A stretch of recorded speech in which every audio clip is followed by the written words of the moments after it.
Il est fort probable que nous verrons le pétrole se négocier dans une fourchette comprise entre 40 et 50 dollars le baril. Le prix sera volatile. Ibrahim Patel, Rand Merchant Bank. Les prix des matières premières se sont généralement raffermis mardi.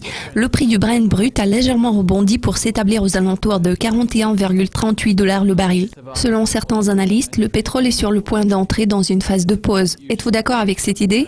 En réalité, les prévisions des analystes sont toujours approximatives car elles s'appuient généralement sur les attentes des investisseurs et leur évaluation des évolutions possibles.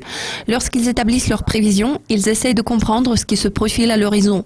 S'ils envisagent certains facteurs qui pourraient potentiellement affecter le prix, ils prennent ces facteurs en compte dans leurs anticipations de l'évolution des prix sur le marché. L'événement qui a le plus de poids à cet égard est la réunion des pays producteurs de pétrole. Les investisseurs s'attendent à un gel de la production. En règle générale, lorsque les investisseurs envisagent l'impact dans certains événements, cela se reflète dans le prix et puis les marchés font preuve d'attentisme pour voir si ces prévisions se sont matérialisées et donc si l'ajustement des prix a été justifié.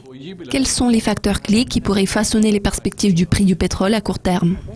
L'un des éléments clés de la réunion de l'OPEP est de savoir si les pays producteurs de pétrole seront tous d'accord de geler la production.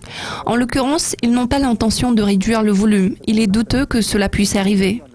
Pourtant, s'ils parviennent à une entente sur le gel de la production, il sera plus facile d'établir des prévisions par rapport à l'évolution des prix. Si nous analysons l'ensemble des prix des matières premières, ils reflètent la dualité entre l'offre et la demande. Si les producteurs décident de geler la production, cela affectera une partie de l'équation. Du côté de la demande, nous pouvons supposer que si la demande augmente, l'offre pourrait s'accélérer davantage. Dans ce cas, il serait extrêmement difficile d'établir des prévisions quelconques. Si la décision de maintenir la production à son niveau courant s'étale sur le moyen terme, les marchés se focaliseront sur la demande. Ainsi, l'évolution du prix du pétrole sera plus dépendante de la dynamique de la demande. D'accord, ma toute dernière question est la suivante. Quelles sont vos prévisions concernant les prix du pétrole pour le reste de l'année? Comme j'ai déjà mentionné, nous n'avons pas de prévision officielle pour les prix du pétrole. Pourtant, compte tenu des développements récents et de ceux qui se profilent à l'horizon, il est fort probable que le pétrole se renforcera si les résultats de la réunion de l'OPEP du 17 avril se révèlent positifs.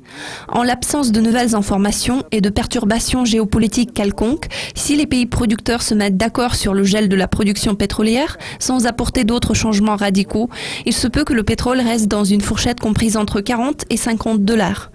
Il ne va pas nécessairement rester statique car nous observons une forte volatilité, mais son prix est susceptible de fluctuer dans cette fourchette en cas de résultats positifs à l'issue de la réunion du 17 avril. Ibrahim, merci de vos commentaires. Je suis Sam Meredith. Restez à l'écoute de Dukascopy TV pour être à l'affût des actualités financières. Nous vous présenterons très bientôt une nouvelle édition du Coin des matières premières. À la prochaine.